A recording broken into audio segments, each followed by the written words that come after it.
ఇక్కడికి రాష్ట్ర అధ్యక్షులు గారు నందిగామకు వచ్చారు. ఒక ప్రోగ్రాం జరిపారు.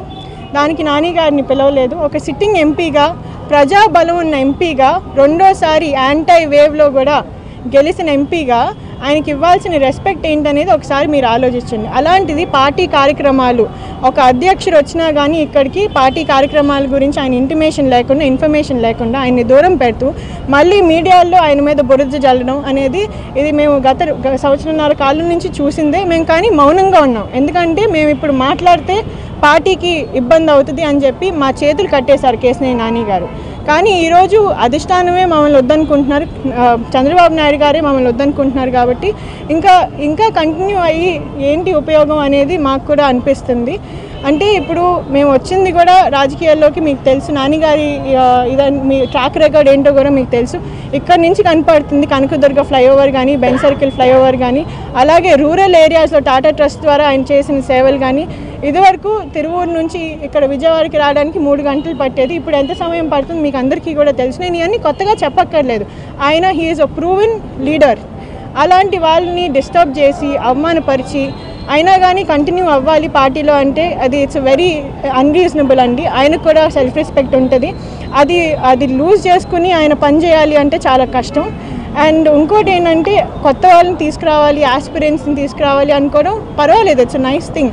కానీ చుట్టుపక్కల 4 ఎంపీ కాన్స్టిట్యున్సీల్లో మనకి తెలుగుదేశం పార్టీ క్యాండిడేట్ లేరు. రాజమండ్రిలో క్యాండిడేట్ లేరు, ఏలూరులో క్యాండిడేట్ లేదు, గుంటూరులో గల్లా జయదేవ్ గారు కంటెస్ట్ చేయట్లేదు, నరసరావుపేటలో క్యాండిడేట్ లేరు. మరి ఇవన్నీ కూడా వదిలేసి విజయవాడను ఒక్క కాన్స్టిట్యున్సీని ఎందుకు డిస్టర్బ్ చేద్దాం అనే ఒక ఆలోచన పెట్టుకున్నారు.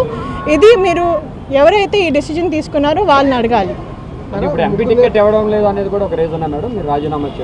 ఇది అండి ఇప్పుడు మీకు ఒకటి క్లియర్గా చెప్తున్నాను. కేశినేని నాని గారి ఇదేంటంటే ఆయన ఎప్పటి నుంచో కూడా నాకు ఇది ఓన్లీ సర్వీస్ కోసం, అలాగే నేను ప్రజల కోసం నేను విజయవాడ ఇక్కడ ఆటోనగర్లో పెరిగాను కాబట్టి నేను నా ప్రజల కోసం ఏదో ఒకటి చేసుకోవాలి అనే ఒక ఆలోచనతో ఆయన పాలిటిక్స్లోకి వచ్చారు. అది అందరికీ మీకు తెలిసిన విషయమే.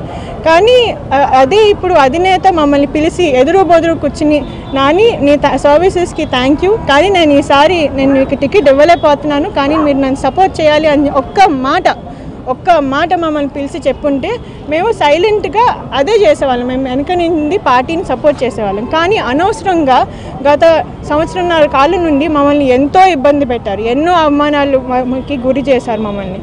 సో ఇవన్నీ కూడా మేము సైలెంట్గానే భరిస్తున్నాం. ఎందుకంటే మాకు ఒక అపోహ ఏంటంటే ఇక్కడ లోకల్గా కొంతమంది పార్టీని నష్టపరచడానికి ఇవన్నీ చేస్తున్నారు, అధిష్టానంకి ఇవన్నీ తెలియదు అనే ఒక అపోహలో ఉన్నాం మేము మొన్నదాకా. కానీ ఏ రోజైతే తిరువూరులో జరుగుతున్న పార్టీ కార్యక్రమంలో కేశినేని నాని గారు ఎందుకు జోక్యం చేసుకుంటున్నారు అని అడిగిన రోజే అది ఒక పెద్ద అవమానంగా భావించాం మేము. ఎందుకంటే మా కాన్స్టిట్యున్సీలో ఇది మా కాన్స్టిట్యున్సీ, ఇది మా ఊరు, మా ప్రజలు ఇల్లు. వాళ్ళ కోసం మేము ఎంత దూరమైనా వెళ్తాం, ఏదైనా చేస్తాం. అలాంటి ఒక ఊరిలో మమ్మల్ని ఎందుకు వచ్చారు, ఎందుకు చేస్తున్నారు అని అడిగే హక్కు ఎవరికి ఉందండి? How can you tell us to stay away from party programs? మేము ఒక leader, he is a party leader, he is a second time MP, ప్రజాబలమైన ఎంపీ.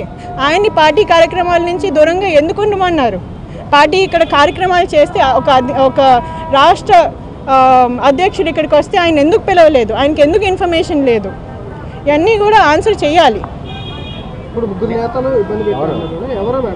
మీకు తెలుసండి, అది నేను స్వయంగా చెప్పక్కర్లేదు, విజయవాడ ప్రజలందరికీ కూడా తెలుసు. ఇక్కడ నాతో పాటు కంటెస్ట్ చేసిన క్యాండిడేట్స్ అందరూ కూడా ఉన్నారు. వాళ్ళు ఎంత నష్టపోయారో వాళ్ళందరికీ తెలుసు. నిజంగా ఆస్తులు అమ్ముకుని మరీ పార్టీ కోసం నిలబడ్డారు వీళ్ళందరూ కూడా. ఒక్కళ్ళు కూడా సపోర్ట్ చేయలేదు వాళ్ళని. ఒక్క ఇన్ఛార్జ్ సపోర్ట్ చేశారో అడగండి వీళ్ళని. కేశినేని నాని గారు ఒక్కళ్ళే మొత్తం ఎలక్షన్ అంతా ఫండ్ చేసి వీళ్ళందరికీ కూడా హెల్ప్ చేసి సపోర్ట్ చేసి వాళ్ళతో క్యాంపెయిన్ చేసి ఒక్కొక్క మెట్టు కొండ ప్రాంతంలో ఎక్కారు ఆయన. ఒక్కళ్ళు చేశారా ఇన్ఛార్జెస్ అలాగా చెప్పండి నాకు.